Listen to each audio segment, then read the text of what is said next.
आज जो मैं आपको बताने जा रहा हूं उसे समझने की जरूरत नहीं है, बस सुनिए। अगर आप यह सुन रहे हैं तो शायद मन थका हुआ है। आज बस थोड़ी देर खुद के साथ ठहर जाइए। धीरे, बहुत धीरे अपनी आंखें बंद कीजिए। कुछ बदलने की कोशिश मत कीजिए, बस यहां मौजूद रहिए। अगर सांस तेज है तो उसे रोकिए मत। अगर मन भटका हुआ है तो उसे डांटिए मत। आज मन को भी थकने की इजाजत दीजिए। आप बहुत देर से मजबूत बने हुए हैं। अब सांस अंदर लीजिए और छोड़ दीजिए, जैसे सारा बोझ सांस के साथ बाहर निकल रहा हो। आज कोई लक्ष्य नहीं है, कोई सिद्धि नहीं है। आज सिर्फ शांत होना है। भगवद गीता यहीं से शुरू होती है, किसी श्लोक से नहीं, किसी उपदेश से नहीं, बल्कि एक टूटे हुए मन से। युद्ध भूमि में अर्जुन खड़ा था, चारों ओर शोर था, लेकिन उसके भीतर अजीब सी चुप्पी थी। वह चुप्पी डर की थी, वह चुप्पी असमंजस की थी। और शायद आप भी आज वैसी ही चुप्पी महसूस कर रहे हैं। श्री कृष्ण ने अर्जुन से तुरंत कुछ करने को नहीं कहा। उन्होंने उसे पहले देखने को कहा, अपने भीतर झांकने को कहा। गीता का पहला ध्यान यही है, देखना। देखिए, आपका मन इस समय कहाँ है? भूत में, भविष्य में, या किसी डर में? बस देखिए, बदलिए मत। गीता सिखाती है, जो देखा जा सकता है वह तुम नहीं हो। मन को देख रहे हो तो तुम मन नहीं हो। शरीर को महसूस कर रहे हो तो तुम शरीर नहीं हो। अब धीरे धीरे इस बात को महसूस कीजिए। आप वह हैं जो सब देख रहा है। सांस आती है, सांस जाती है, आप देख रहे हैं। विचार उठते हैं, विचार गिरते हैं, आप देख रहे हैं। यही आत्मा है। गीता कहती है, आत्मा न जन्म लेती है, न मरती है। यह शब्द नहीं है, यह अनुभव है।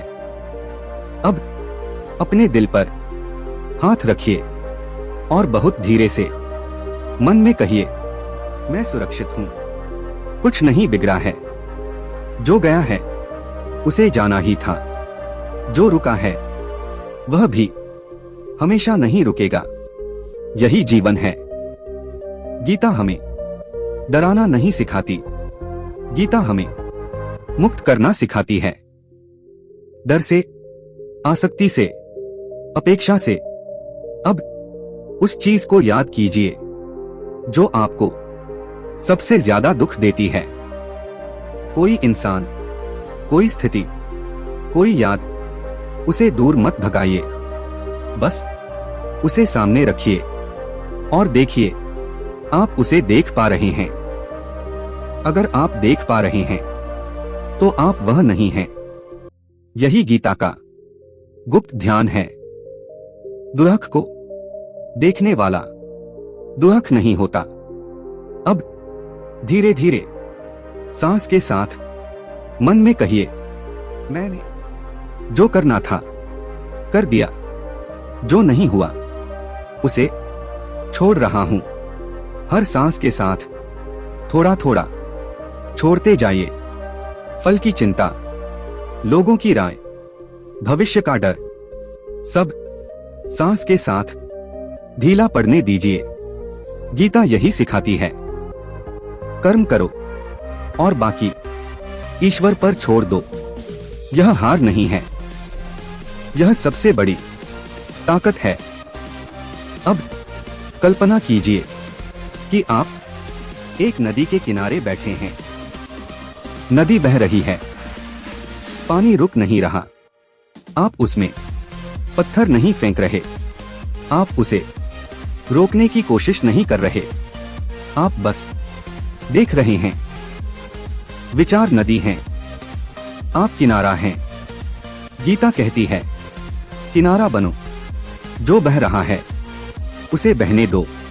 अब अपने शरीर को ढीला छोड़ दीजिए, कंधे, गर्दन, जबड़ा, सब ढीला। आपको कुछ साबित नहीं करना है, आप पर्याप्त हैं। गीता का ध्यान यही है, स्वीकार, जो है उसे होने देना। अब मन में बहुत धीरे से कहिए, मैं शरीर नहीं हूं, मैं मन नहीं हूं, मैं साक्षी हूं।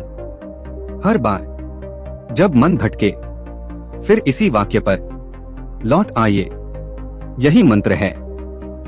कोई शब्द जप नहीं, कोई ध्वनि नहीं, सिर्फ स्मरण। अब अगर मन हल्का हो रहा है तो उसे महसूस कीजिए, अगर आंसू आए तो उन्हें रोकिए मत, यह भी शुद्धि है। गीता कहती है, जो रो सकता है वही मुक्त हो सकता है। अब धीरे धीरे इस भावना में ठहरिए, सब ठीक है, सब जैसा होना था वैसा ही हुआ। मैं अकेला नहीं हूं, मेरे भीतर एक मौन है जो कभी नहीं टूटता। उसी मौन में भगवान है, कोई रूप नहीं, कोई नाम नहीं, बस शांति। अब कुछ पल कुछ भी मत कीजिए, सिर्फ मौन। अब धीरे से आंखें खोलिए और याद रखिए, आज इसे आजमाइए। आज सिर्फ एक दिन, परिणाम को छोड़कर काम कीजिए। आज सिर्फ एक दिन, खुद पर दयालु रहिए। और जब मन फिर से भारी हो तो बस इस मौन को याद कर लीजिए, यही दुख का अंत शुरू होता है।